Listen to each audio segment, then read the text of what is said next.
Kembali lagi di Cahayati Indonesia. Dan sekarang waktunya guru-guru kita udah siap nih untuk menjawab pertanyaan daripada pemirsa di rumah yang sudah masuk ke media sosial kita @cahayati iNews di segmen Jamaah Bertanya. Tapi sebelumnya saya pengen kasih kesempatan juga buat jamaah yang ada di masjid ini untuk siapkan pertanyaannya. Nanti kalau dikasih kesempatan langsung angkat tangan, nanti beri kesempatan. Nah, saya akan bertanya langsung kepada guru kita ini, yang pertanyaan masuk kepada guru kita Syekh Fikri Thorik dari @alwin uy.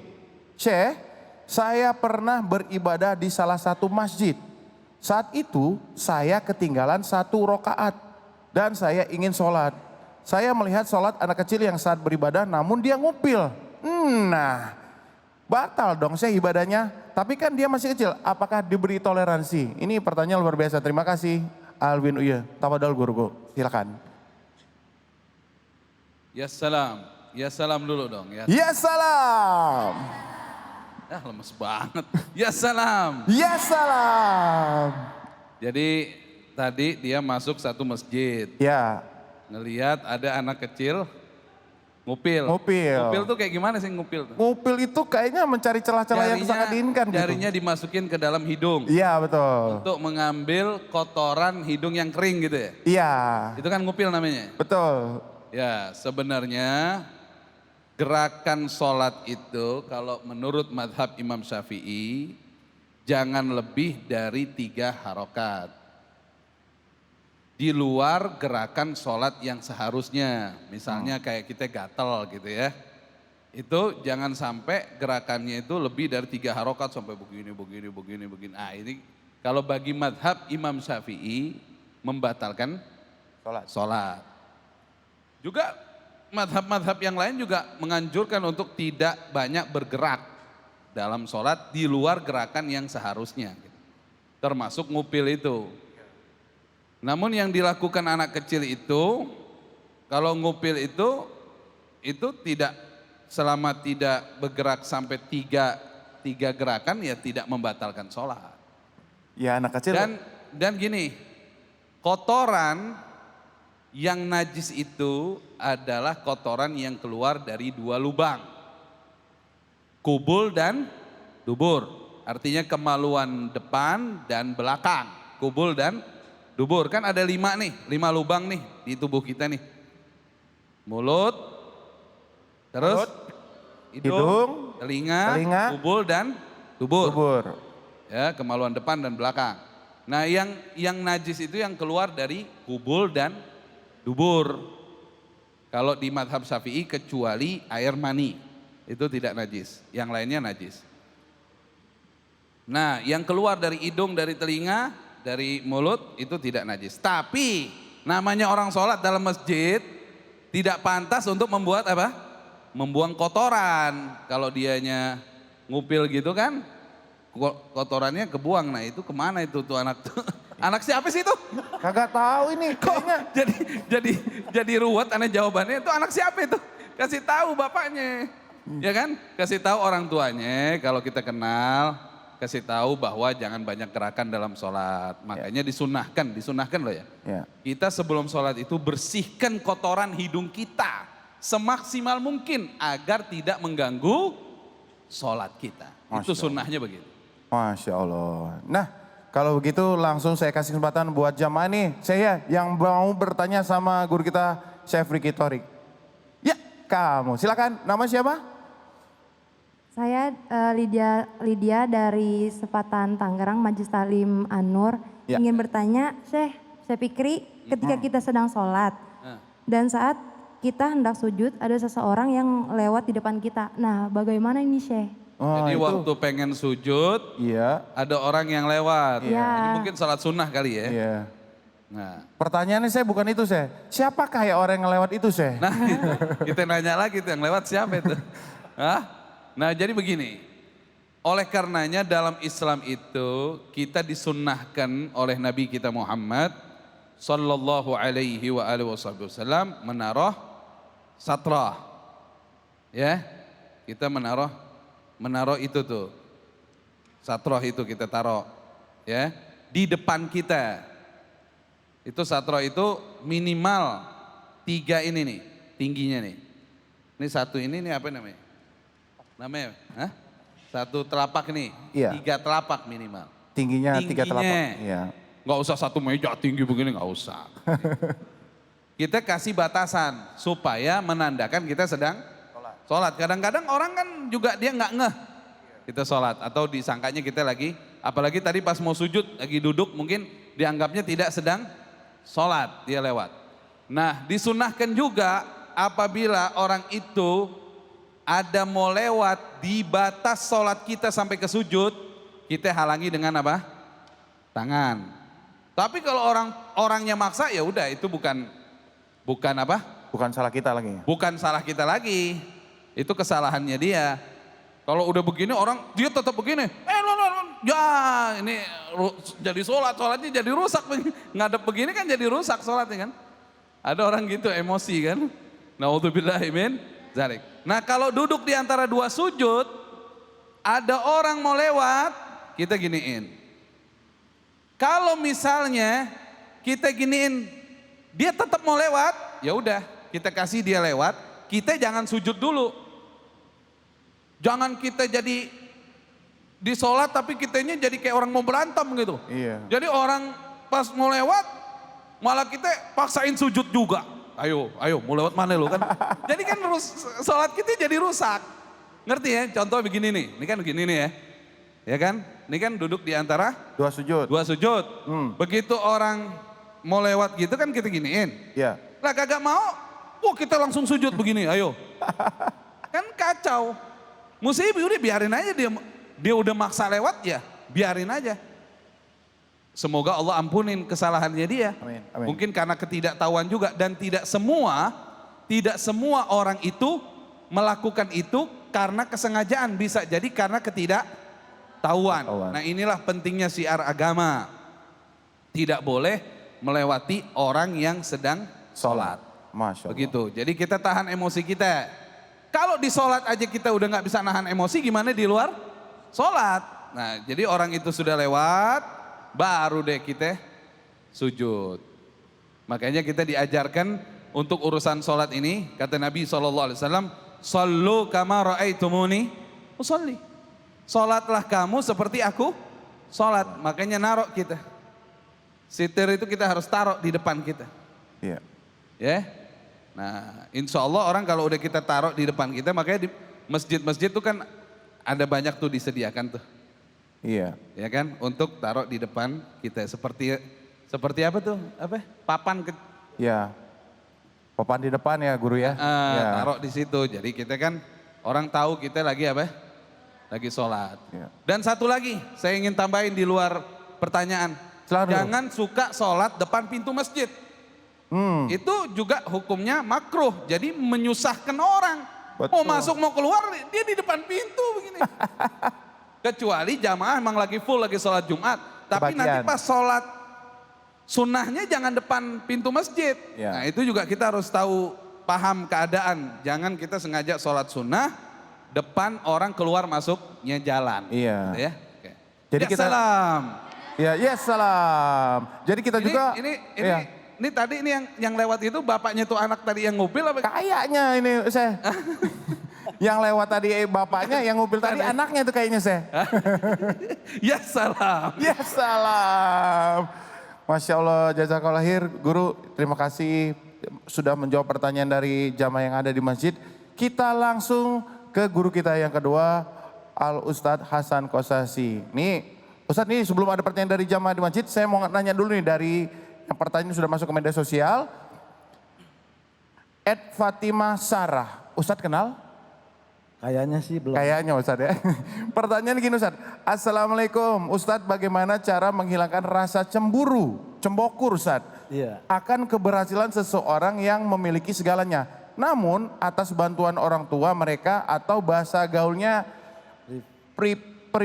privilege. Privilege gitu Ustadz. Amat ngomongnya. Susah amat ngomongnya. Pokoknya Awas privilege. kesandung. Apa dulu Ustadz? Iya. Sebelumnya saya jawab salam dulu ya, tadi ya sudah salam. Waalaikumsalam warahmatullahi wabarakatuh. Terima kasih atas pertanyaannya. Bahwa bagaimana menghilangkan rasa cemburu terhadap nikmat yang Allah berikan kepada orang lain. Apalagi itu nikmat tinggal nerusin dari orang tua. Sejatinya kita ini manusia sudah ditaker, sudah diberikan, sudah diukur rizkinya. Karena apa? Karena kita adalah orang-orang yang hidup sesuai dengan amal kita. Maka ketika ada orang yang memiliki harta, memiliki jabatan, memiliki apapun yang jauh lebih baik dari kita tidak boleh satu hasut. Yang kedua, kita tidak boleh sakit hati. Karena apa? Karena kalau kita memang hasut timbulnya nanti rasa benci. Untuk menghilangkan itu bagaimana? Kita cukup berdoa kepada Allah. Ya Allah, berikan apa yang dimiliki orang itu, aku juga memilikinya. Itu cukup. Tanpa kita harus bersakit hati. Ya Allah, dia lagi. Mobilnya baru, handphonenya baru, ininya baru, itunya baru. Capek hati kita. Tapi kalau kita kembalikan kepada Allah, ya Allah, aku minta saudaraku kau berikan rizki yang begitu luar biasa, rizki yang istimewa. Maka aku pun pengen ya Allah, berikan apa yang kau berikan kepada saudaraku yang sungguh luar biasa itu. Itu caranya. Jadi hati kita akan lost, akan tidak memikirkan, akan tidak sakit hati. Kan yang capek itu orang dapat nikmat, kita dapat sakit. Benar nggak? Orang beli mobil, kita beli obat karena pala puyeng. Jadi kita losin aja, jangan pernah hasut, jangan pernah iri, jangan pernah dengki. Slow Ustadz ya, slow ya, woles aja ya, woles begitu. gitu ya. Yang harus dicermati adalah kenapa Allah memberikan rizki kepada orang itu. Siapa tahu orang itu ibadahnya jauh lebih hebat dari kita. Siapa tahu dekatnya dengan Allah jauh lebih dekat daripada kita. Dan disitulah nanti akan ada kemuliaan dalam diri kita. Walaupun kita tidak punya, tetapi kita merasa bergembira terhadap nikmat yang Allah berikan kepada orang itu. Sehingga kita pun nanti akan diberikan oleh Allah rizki yang sama. Amin. Begitu mikirnya. Jadi kalau lihat orang beli mobil, set gitu lihat. Wah, kita lihat mudah-mudahan saya bisa beli begitu ya Ustadz. Iya, Salawatin aja mudah-mudahan dulu ya saya gitu ya. bisa. Insya Allah. Karena doa mukmin itu sama seperti melempar bola. Kita doakan orang lain, Allah akan memberikan apa yang kita doakan. Tapi kalau lihat pasangan orang gimana tuh Ustadz? Pasangannya nih. Waduh, pasangan dia nih. Gimana tuh Ustadz? Jangan dideketin juga. Dosa. Kirain nanti kita dapat pasangan yang sama. Jangan Ustadz ya, nggak Iya. boleh ya. Jangan ya. Wah, Mas Riki tinggi, saya kurang. Tinggal pakai high heels. Jazakallah khair Ustadz, terima kasih. Sama. Ilmunya ini ada pertanyaan dari jamaah di masjid. Ayo, siapa yang mau tanya? Ada yang mau nanya? Itu dia. Silakan, namanya siapa? Assalamualaikum warahmatullahi wabarakatuh. Waalaikumsalam warahmatullahi wabarakatuh. Perkenalkan, nama saya Fatmawati dari Majelis Taklim Anur Fatmawati. Selatan Tangerang. Daerah Blok Fatmawati M namanya. Ustadz. Fatmawati Fatmawati. Blok M ya? Blok Dari M bukan sih? Sepatan. Hah? Sepatan Tangerang. Oh bukan dari Blok M Fatmawati bukan ya? Bukan. Oh, Saya silakan pikir dari Jakarta. Oh Mau namanya. bertanya Ustadz, apakah orang yang telah berbuat maksiat itu akan diampuni dosanya di masa lalu? Orang yang pernah melakukan kesalahan, orang yang pernah melakukan kekhilafan dan dosa, ketika dia istighfar, bagaimana status dosanya? Itu hak prerogatif Allah. Mau Allah anggap nanti dihisap, atau mau Allah tidak anggap dan tidak dihisap, itu hak prerogatif Allah. Yang penting kita istighfar. Wa idza fa'alu fahishatan aw zalamu anfusahum dzakarullaha fastaghfaru lidzunubihim. Orang-orang yang melakukan perbuatan keji, orang-orang yang melakukan dosa dan kesalahan, maka buru-buru ingat Allah dan beristighfar. Kalau sudah istighfar bagaimana? Allah yang mengampuni. Allah yang akan menganggap atau tidak dosa kita nanti dihisap. Tapi yang jelas, kalau kita memang orang-orang yang pernah melakukan kesalahan, stop kesalahan itu. Jangan pernah kita teruskan. Sebab apa? Catatan akan rapih. Tetapi sekali lagi, kita tidak boleh menghakimi. Kita tidak boleh menghukumi karena semuanya adalah hak prerogatif Allah. Allah berhak untuk menghapus dosanya setelah bertaubat. Atau tetap akan memberikan catatan amal itu setelah bertaubat. Kesalahan itu tetap disimpan atau tidak, itu adalah hak Allah. Mau membalas atau tidak, itu adalah hak prerogatif Allah. Tapi para ulama mengajarkan bahwa ketika kita orang-orang yang banyak salah, banyak dosa, buru-buru istighfar, Allah akan menghapus. Karena dulu ada seorang preman datang kepada seorang kiai, dia sudah membunuh 100 orang, dia sudah berapa kali tidur dengan perempuan, sudah berapa kali dia berjudi.